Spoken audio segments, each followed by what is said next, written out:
ito ang pinaka-perfect na design ng flying pen dahil ang size ng flying pen na ganito ay multi-purpose.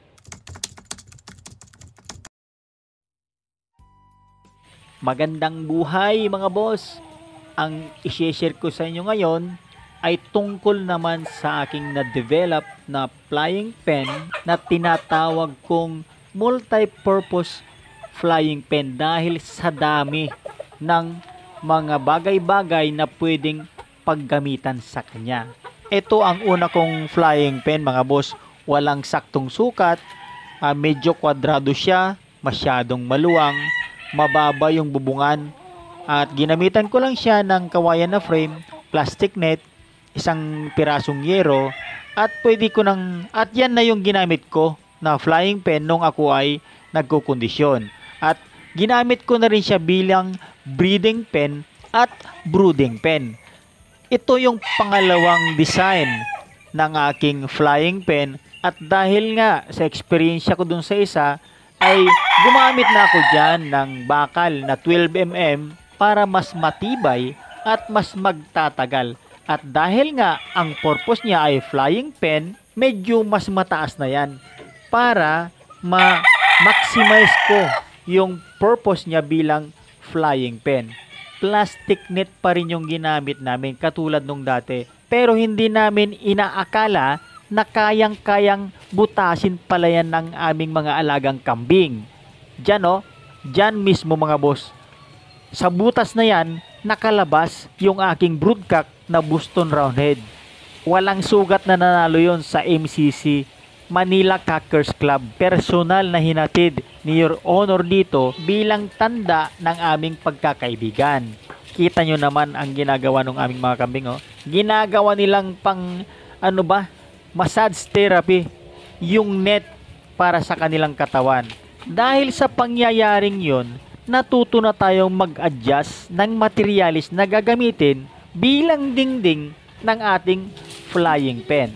Nasubukan ko na rin gumamit ng commercial flying pen na may sukat na 3 by 5 by 5 feet in height, pero parang nakukulangan ako sa performance niya dahil ang pwede mo lang ikulong dyan ay yung malalaki at hindi siya applicable dito sa probinsya dahil kayang-kayang pasukin yun mga boss ng sawa, bayawak, musang, owl sa gabi.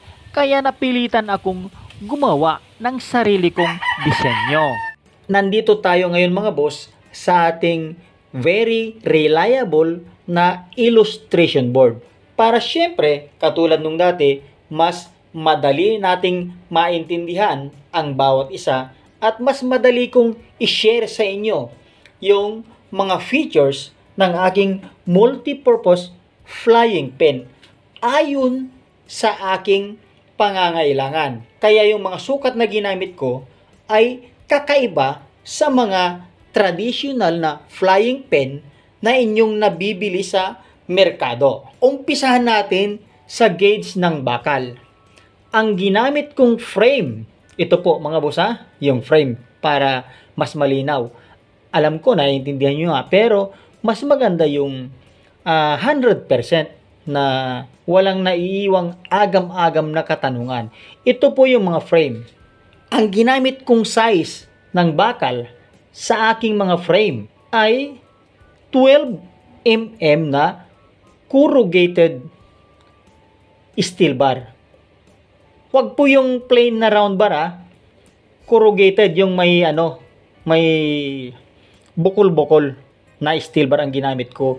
At saka para lalong mas tumagal at tumibay yung frame ng aking flying pen ay pininturahan ko yan ng una ay primer. Lalong-lalo na yung mga welded joints niya mga boss para mas matibay at hindi basta kalawangin. Dito naman sa kanyang sidings na ginamit ko mga boss ay yung galbalom na yero. Marami naman kayong mabibili mga boss Kahit yung pinakamanipis, huwag yung kinakalawang. Kasi yung kinakalawang, syempre, mas mabilis masira. Dito, kinater ko na lang yan mga boss at isishare ko sa inyo mamaya kung paano natin yan matatakpan pag tayo ay nagkondisyon na. Ang purpose mga boss, kung bakit yero buo ang ginamit kong dingding sa ibaba ng aking flying pen, wala pong butas yan mga boss ha, para hindi yan basta-basta mangangat-ngat ng daga, pusa, aso, bayawak, hindi basta-basta mapapasok ng sawa, at ang pinaka-importante mga boss ay hindi nakikita ng ating manok na kinukondisyon na nasa loob ng flying pen yung mga manok na nasa labas ng flying pen. Katulad dun sa nangyari sa akin na dati, net, plastic net ang ginagamit ko mga boss para syempre mas mura at mas madaling i-install. Pero yun nga, mas takaw disgrasya. Para once and for all, safe yung aking manok sa loob, ay gumamit na ako ng galbaloms. Hindi nakikita ng aso, bayawak, or ahas. Ibig sabihin, predator proof itong baba nito mga boss. At ang ginamit kong pinakabubong niya mga boss ay yero din. Para all weather condition, magagamit ko yung ating flying pen. Tapos na tayo sa frame, tapos na rin tayo sa sidings, at tsaka sa bubungan. Ngayon, dito naman tayo sa malaking bahagi niya.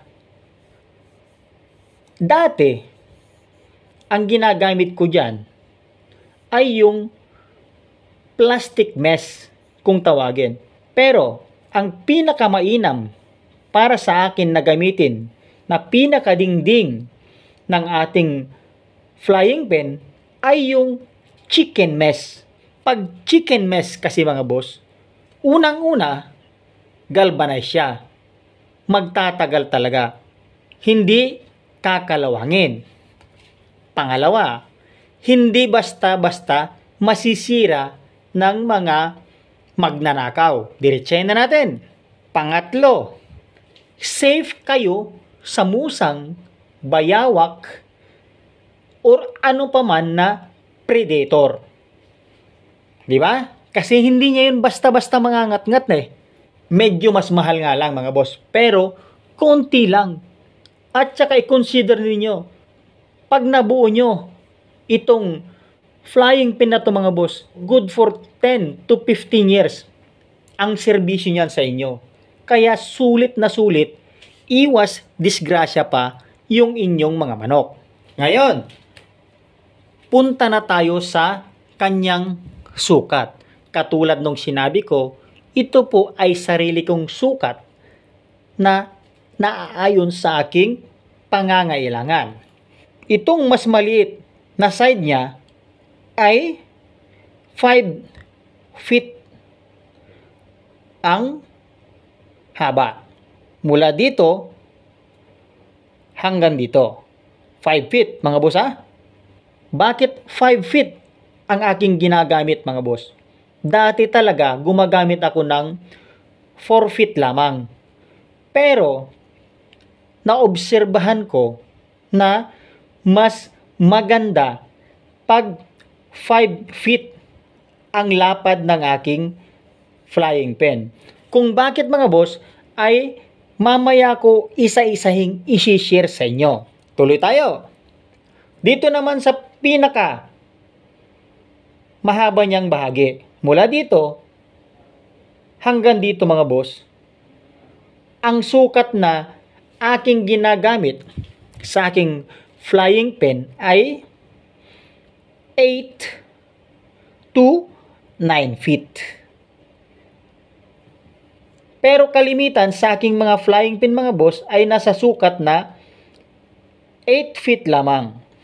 Ilan po yung mga flying pin na ginagamitan ko ng 5 feet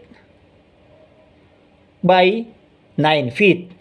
Ngayon mga boss, Punta naman tayo sa kanyang height. Yan.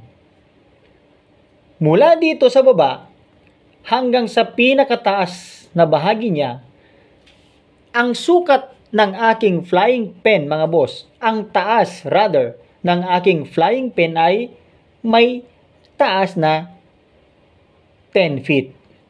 Kaya ko nasabi, mga boss, na ito ang pinaka-perfect na design ng flying pen para sa akin, dahil ang size ng flying pen na ganito ay multi-purpose. Sa panahon ng breeding, magagamit natin siya. Isa na yan. Pagkapisa ng ating mga sisiw, pwede nating gamitin ulit na brooding pen. Pagkatag-ulan, mga boss, ay pwede nating gamitin ito bilang kanilang shelter.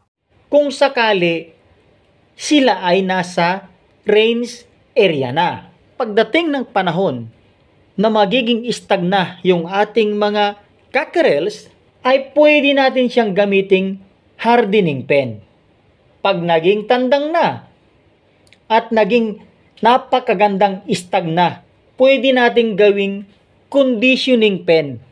At kasama sa ating pagkukondisyon ay pwede nating gawing flying pen.